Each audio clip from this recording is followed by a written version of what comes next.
Hello भाई, जय माताजी, गुड मॉर्निंग। तो भाई આપણે દિલ્હી મુંબઈ એક્સપ્રેસ ઉપર આવી ગયા છીએ અને એક ગાડી વાટે આપણે ઊભા છીએ અત્યારે અહીંયા।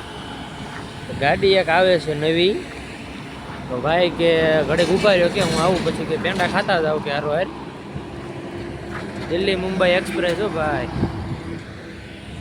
એક ગાડી હજુ પાછળ છે, હજુ આવી નથી, એક ગાડી આમથી હાલી આવે છે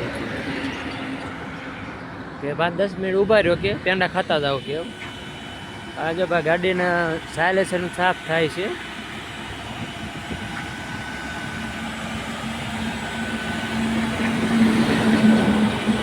દિલ્હી મુંબઈ એક્સપ્રેસ કરો ભાઈ। આપણી ગાડી હો ભાઈ, દાદા ઘેલો કાન। ગાડી હજુ આવી નથી, થોડુંક છેટી છે હજુ, કે 15-20 મિનિટમાં પહોંચવામાં સૌ કે।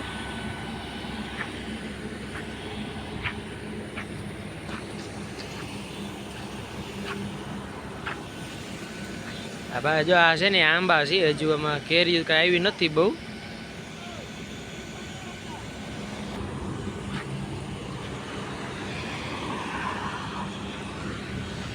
આ બાજુથી એક ગાડી આવે છે, હજુ આવી નથી, ને એક ગાડી આ બાજુથી આવે છે।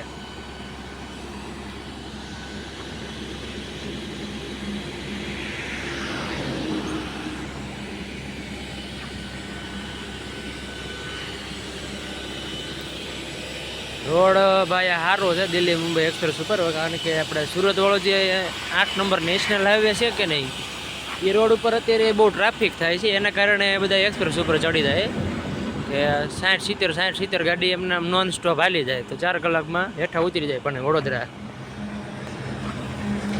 આ એક્સપ્રેસ ઉપર જો ભાઈ ટ્રાફિક બહુ થાય નહીં, એમાં ટ્રાફિકના કારણે બધા જો ગાડીવાળા અહીં ચલે છે, આ ટ્રાફિકના કારણે બધા હાલે છે અહીંયા। 8 નંબર નેશનલ હાઈવે છે ને સુરત વાળો, એ રોડ ઉપર ભાઈ ટ્રાફિક બહુ થાય ને, એના કારણે બધા આ બાજુ હાલે છે નેશનલ હાઈવે ઉપર, ટ્રાફિક બહુ થાય એટલે આ બધા સીધા એક્સપ્રેસ જ પકડે ડાયરેક્ટ। જો ભાઈ આ ગાડી હાલી આવે છે, અત્યારે પોગી એ ભાઈને થોડીક હાઈટ છે ને, કે ભાઈ કે થોડીક આગળ લઈ લો કે આરટીઓ વાળાની ભી છે, કે મને કે થોડીક આગળ જવા દો, એટલે મેં કીધું આગળ લઈ લીધી।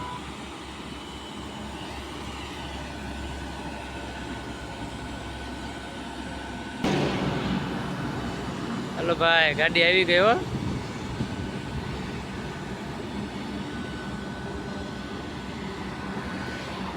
જીજિયા 3 રાજકોટ પાર્સિંગ ભાઈ ભાઈ। જો આને હાઈટ છે થોડી,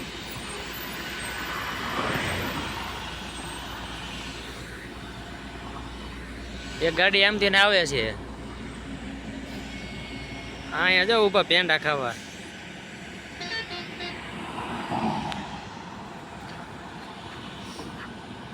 પેંડા ખાવાના હે ને, પેંડા ખાવાના હે ને। हेलो भाई, રાજસ્થાની હો, રાજસ્થાની ઉપર્યો ટેલર લઈને ભાઈ, રાજસ્થાની હે, રાજસ્થાની।